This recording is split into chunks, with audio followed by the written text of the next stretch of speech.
भाई कूड़ेदान में डाल देंगे, ये किस तरह की भाषा का इस्तेमाल करते हैं आपके नेता कि कानून को कूड़े में डाल देंगे। खुलेआम आप मुस्लिम परस्ती पर उतर आए हैं, ध्रुवीकरण की राजनीति कर रहे थे कल तेजस्वी की नहीं। नहीं, उससे तो बेहतर है ना संदीप जी कि पूरे किसान को 1 साल तक परेशान करके 700 किसान शहीद हुए, उसके बाद एक सुबह आकर कहते हैं कि तीनों कानून को हम वापस लेते हैं, माफ़ी मांगते हैं। ऐसे कानून को तो कूड़ेदान में फेंकना ही बेहतर होगा। और जिस तरह का कानून बनाते हैं सीधा उसका देखिए, जब सरकार में बैठे लोग या सरकार के पीछे जो सारा फायदा लेने वाले लोग हैं, जो कि गुलामों की गुलामी करते, जो जिन लोगों ने भारत को गुलाम किया था उनकी गुलामी करते थे, वो लोग कहते हैं कि संविधान में सेकुलरिज्म और सोशलिज्म नहीं रहना चाहिए। तो जो सेकुलर नहीं होगा वो तो कम्युनल ही होगा। तो इस बात पे तो मतलब आप कह रहे हैं वक्फ कानून की आड़ में भारतीय जनता पार्टी ये एक बहुत ही गंदा धंधा जमीन कब्जे का नहीं चल रहा था। अब वक्फ कानून की दलीलों के हिसाब से चलें तो लोग वो ये कह रहे हैं कि संसद की, एक मिनट सुनिएगा, संसद की भूमि भी वो वक्फ की भूमि है, वो एक बड़े उद्योगपति का घर भी वो वक्फ की भूमि है। उसको तो छोड़िए, जो महाकुंभ हुआ अभी प्रयागराज में, वहां पर भी कितने एकड़ जमीन वो तो वक्फ की भूमि है। अब जो वक्फ कह दे वही सही। ऐसे तो नहीं चलता ना देश, और ना ही चलना चाहिए देश का कानून ऐसे। नहीं बिल्कुल संदीप जी, लोकतंत्र में जनता तय करती है कि सही क्या है गलत क्या है। जो लोग वक्फ पे कानून बना रहे हैं उससे ज्यादा समझदार वो लोग हैं जो कि वक्फ को पहचानते हैं और उससे राइट टू रिलीजन के तहत उसको जानते हैं। गांधी मैदान का दृश्य देखकर, वो पॉलिटिकल रैली तो थी नहीं, जो लोग आए वहां पर और जिस तरह का संदेश दिए गए, धर्म की सियासी दुकानदारी हो रही थी ना, मानने के लिए तैयार नहीं है। मजहब की सियासी दुकानदारी हो रही थी, और क्या हो रहा था? नहीं बिल्कुल नहीं। आप देखिए, जहां तक राजनीतिक और सामाजिक आंदोलन का गठजोड़ है या रिलेशन है, समाज ही राजनीति तय करती है। ऐसा तो है नहीं कि समाज कहीं जब और बीजेपी करे या संत लोग वो समुदाय बीजेपी के समर्थन में आता दिखे, तब आप कहेंगे ये देखिए हिंदू कार्ड खेल रहे हैं, आप मुस्लिम कार्ड नहीं खेल रहे क्या नवल भाई? नहीं, देखिए बिल्कुल नहीं। जब आप 80% और 20% की बात करते हैं तो ये बिल्कुल कम्युनल है। जब आप कहते हैं इतनी बड़ी आबादी होने के बावजूद भी जब भारतीय जनता पार्टी लोगों को बहकाती है कि हिंदू धर्म खतरे में है, तो ये बिल्कुल कम्युनल है, ये एंटी कॉन्स्टिट्यूशनल है। यहाँ पे जो बात कही जा रही है वो रिलीजियस राइट्स को बचाने की बात कही जा रही है। आप कहाँ कानून बनना चाहिए नहीं बनाना चाहिए ये संसद का जरूर है, लेकिन जो कानून आप बना रहे हैं उसमें आपका मंशा दिखती है। अब आपने अभी सुना कुछ समाजवादी जो उनके साथ में हैं तथा कथित कि उनके लिए समाजवाद का मतलब 80 करोड़ लोगों को 5 किलो राशन देना है। अगर ऐसी धारणा है, ऐसी धारा है, तो आप बात कीजिए। जिनका बात करते हैं, भगत सिंह का बात करते हैं। भगत सिंह ने धर्मनिरपेक्षता और समाजवाद के लिए अपनी जान कुर्बान पर, उन्होंने ये बात खुलेआम कहा।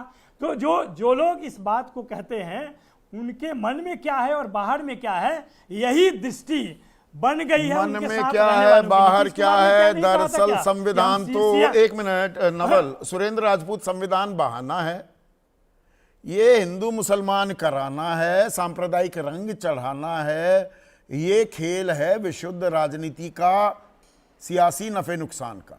और ये ध्रुवीकरण, ये जो शरिया का शोर है, ये ध्रुवीकरण की ओर चल पड़ा है चुनाव। संदीप भाई, मैं आपको धन्यवाद दूंगा।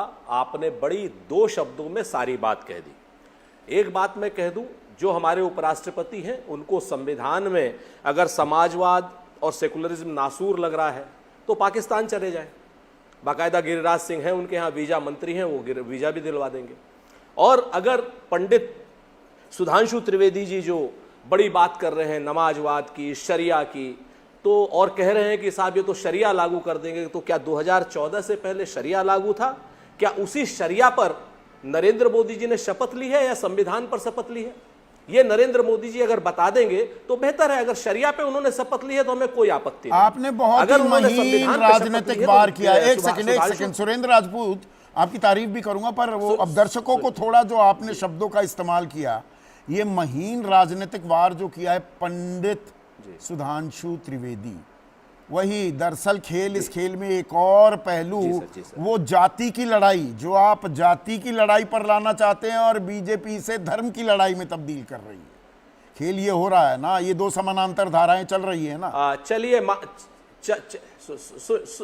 सुनिए, हम एक बात कहते हैं, हम खुलेआम स्वीकार करते हैं कि जाति एक सच्चाई है। तो क्या भारतीय जनता पार्टी वाले धर्म एक सच्चाई कह करके बात करना चाहते हैं? क्या सुधांशु त्रिवेदी जी संस्कृत में अंग्रेजी का झूठ बोलते हैं, लगातार कहते हैं कि देश में 24,000 मंदिर जबकि तमिलनाडु में 3 लाख मंदिर हैं। तो ये जितने सब असत्य बोलने वाले लोग हैं, जो बात करते हैं कि नमाजवादी पार्टी है, शरिया है यहां पर, भाई सच बात यह है आज की डेट में, बगैर किसी लाग लपेट के, कि भारतीय जनता पार्टी देश के संविधान की दुश्मन है। नंबर 1, भारतीय जनता पार्टी नल की, नील की, कोल की, भील की, पिछड़े की, आदिवासी की, महिला की, पुरुष की, नौजवान की, किसान की विरोधी है। क्योंकि इन्होंने ना तो सबसे ज्यादा इनके उसमें महंगाई की दर है, बेरोजगारी की दर है, किसान 700 से ज्यादा मर चुके हैं, और जो ये लोग कहते हैं कि हम लोगों ने, प्रधानमंत्री नरेंद्र मोदी 11वें साल अपना पूरा कर चुके हैं सत्ता का। महाराष्ट्र, हरियाणा जबकि सीटें कम आई 240 पर, बैसाखियों की जरूरत पड़ी 2024 के लोकसभा चुनाव के बाद, फिर से वही मजबूती अख्तियार करती दिखाई दे रही है बीजेपी। जी। मतलब लोग गलत भरोसा कर रहे हैं। देखिए एक चीज जान लीजिए, जब कठमुल्ला, सुन लीजिए ना, जब आदमी जो है कठमुल्ला की बात करेगा तो सामने से पोंगा पंडित की बात आएगी।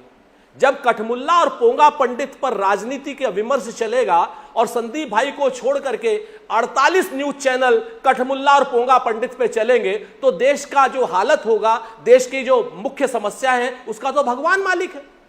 आप बात नहीं कर रहे हैं, लेकिन 48 चैनल, मैं जिम्मेवारी से कहता हूं कि पिछले 4-5 दिनों में या 10 दिनों में 48 चैनलों ने क्या नाम इस पे कठमुल्ला पे, सरिया पे, पोंगा पंडित पे बात करी। तो मैं आपसे एक ही चीज कहना चाहता हूं कि भारतीय जनता पार्टी वालों, ये शरिया की बात, नमाजवाद की बात या हम पोंगा पंडित की बात क्यों कर रहे हैं? क्योंकि हमारे पास आपका उत्तर नहीं आ रहा बेरोजगारी के लिए, क्योंकि हमारे पास आपका उत्तर नहीं आ रहा महिलाओं के प्रति अपराध जो बढ़ रहे हैं, क्योंकि हमारे पास उत्तर नहीं आ रहा कि पाकिस्तान से डोनाल्ड ट्रंप के कहने से आपने कायरतापूर्ण सीज फायर क्यों किया, ऐसा डोनाल्ड ट्रंप कह रहे हैं 20वीं बार। हमारे पास जवाब नहीं आ रहा है कि जब हम पीओके को जीत सकते थे तो हमने सीज फायर क्यों कर दिया। हमारे पास जवाब नहीं आ रहा है कि आज की डेट में एक जो एयरफोर्स का ऑफिसर या नेवी का ऑफिसर है इंडोनेशिया में कह रहा है कि राजनीतिक नेतृत्व के दबाव में हमने अपने फाइटर प्लेन खोए हैं। इससे बड़ी शर्म की बात वर्तमान राजनीतिक सरकार के लिए से आ रहे हैं। ये देखने की बात है। इसीलिए जब संविधान के रचयिता बाबा साहिब भीमराव अंबेडकर ने गैर जरूरी समझा उद्देशिका में पंथ निरपेक्षता और समाजवाद नहीं था। 1973 में 13 जजों की बेंच ने केशवानंद भारती मामले में यह तय कर दिया था कि भाई धर्मनिरपेक्षता इस देश का मूल मंत्र है, बेसिक स्ट्रक्चर है, फिर उसे डालने की क्या जरूरत थी? हाँ ठीक है, उसको हटाने की बात कर रहे हैं, तो ऐसा क्या बवंडर कर दिया बीजेपी? अरे सुन लीजिए ना प्रभु, मैं तो आपको बता रहा हूं, छोटा सा बता रहा हूं। 1975 से लेकर के 50 साल हो गए, भारतीय जनता पार्टी वाले बत्तख के अंडे सेक रहे थे, या भारतीय जनता पार्टी वाले क्या कर रहे थे? इनके यहां अटल बिहारी वाजपेयी, कुशाभाऊ ठाकरे, सरदार आंग्रे, राजमाता विजया राजे सिंधिया, अटल बिहारी वाजपेयी, बलराज मधोक, लाल कृष्ण अडवाणी, क्या नाम मुरली मनोहर जोशी, ये सब लोग क्या अंडे सेक रहे थे? या अडवाणी जी या नरेंद्र मोदी जी और क्या नाम अमित शाह जी क्या कर रहे थे पिछले 11 साल से? और 50 साल से भाजपा क्या कर रही थी? अब तक इन्होंने क्यों नहीं किया? अब इसलिए ये कर रहे हैं क्योंकि भारतीय जनता पार्टी को डर आ गया है।